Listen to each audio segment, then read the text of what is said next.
Xin chào, rất vui được gặp lại quý vị và các bạn trên kênh YouTube của công ty Hồng Ký. Quý vị thân mến, từ rất lâu các sản phẩm của Hồng Ký đã được thợ hàn tin dùng bởi những ưu điểm như sau: tiết kiệm điện, công suất mạnh mẽ, có khả năng tự ngắt khi quá tải và đặc biệt là chức năng chống giật. Trong đó không thể không nhắc tới máy hàn HK200N với giá siêu mềm và chất lượng cực tốt. Để quý vị có thể hiểu rõ hơn về máy cũng như là có cơ sở để tin tưởng lựa chọn, thì hôm nay chúng tôi sẽ review chi tiết về máy hàn HK200N phiên bản mới nhất của Hồng Ký.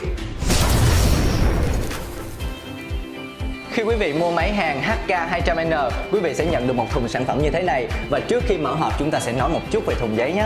Như quý vị đã thấy thì thùng giấy được in màu đen rất mạnh mẽ. Có tên máy và các tính năng nổi bật của máy như chức năng chống giật, sử dụng que hàn từ 2 ly 5 đến 3 ly 2 và có thể hàn que 3 ly 2 liên tục. Và vừa rồi là thùng giấy, còn bây giờ chúng ta mở hộp để xem bên trong nó có gì nhé. Và đây là bộ dây kìm hàn. Dây hàn đồng 100% thưa quý vị. Và tiếp theo chúng ta có bộ dây kẹp mát. Đây cũng là dây hàn đồng 100% luôn. Và nhân vật chính của chúng ta đó chính là máy hàn que điện tử HK200N phiên bản mới nhất của Hồng Ký. Và chúng ta có một sách hướng dẫn sử dụng và một phiếu bảo hành đi kèm theo máy. Và đó cũng là tất cả những gì có trong thùng. Và trên tay Trấn Nghi đây là chiếc máy HK200N với thiết kế rất nhỏ gọn. Quý vị có biết HK200N nặng bao nhiêu không ạ? Wow, chỉ 5,5 kg mà thôi. Với cân nặng như thế này thì rất dễ dàng cho người sử dụng khi mang vác, vận chuyển đến nơi làm việc hoặc mang lên làm việc những nơi trên cao. HK200N còn được bao phủ bởi lớp sơn tĩnh điện màu cam. Với lớp sơn này sẽ đảm bảo an toàn cho người sử dụng, ngăn rò rỉ cháy nổ. Phần tay cầm được làm bằng nhựa ABS, một chất liệu cực kỳ thân thiện với môi trường. Và phần tay cầm này cũng được thiết kế rất chắc chắn, giúp bạn cầm lên đặt xuống dễ dàng. Đặc biệt ở 8 cạnh của máy còn được bọc nhựa cứng để tránh va đập trầy xước. HK200N có cấu tạo đơn giản, dễ nhìn, dễ sử dụng. Với mặt trước có công tắc nguồn, đồng hồ hiển thị dòng hàn, đèn báo quá nhiệt, nút điều chỉnh cường độ dòng hàn, cực dương nguồn đầu ra, cực âm nguồn đầu ra. Còn mặt sau của máy gồm cáp dây nguồn cùng phích cắm, quạt tản nhiệt, chốt kết nối dây nối đất. Và đặc biệt, máy hàn que điện tử HK200N còn sở hữu chức năng chống giật, giúp bảo vệ người thợ hàn khi làm việc trong môi trường ẩm ướt.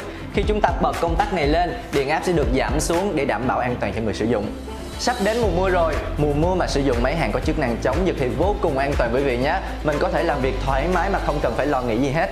Theo đó, chức năng chống giật ở HK200N hoạt động như sau. Khi chúng ta bật công tắc chống giật thì đèn báo chống giật sẽ sáng lên, nhưng đèn sẽ tắt trong quá trình hàn, và khi ngừng hàn, đèn sẽ sáng trở lại.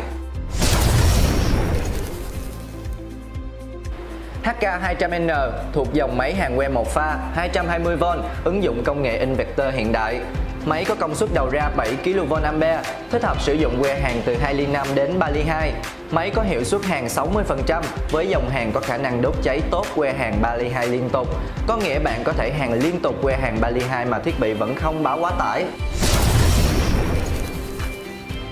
HK200N có thể hàn trên các vật liệu sắt, inox, gan, thích hợp sử dụng trong gia đình. Và đối với những người mới học hàn hoặc thợ mới vào nghề cũng có thể mua HK200N để sử dụng vì có cấu tạo đơn giản và dễ hàn. Kỹ thuật của chúng tôi điều chỉnh dòng hàn ở 200A, hàn với que 3 ly 2.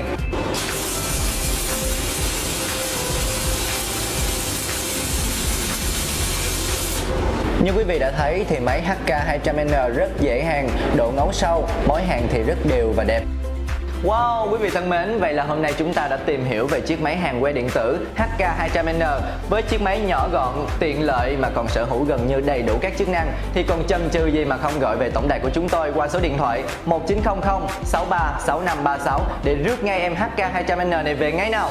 Nếu như quý vị có thắc mắc, vui lòng comment bên dưới, chúng tôi sẽ giải đáp tận tình. Và hãy cho chúng tôi một like, một subscribe nếu video này thú vị. Còn bây giờ, xin chào và hẹn gặp lại ở video tiếp theo.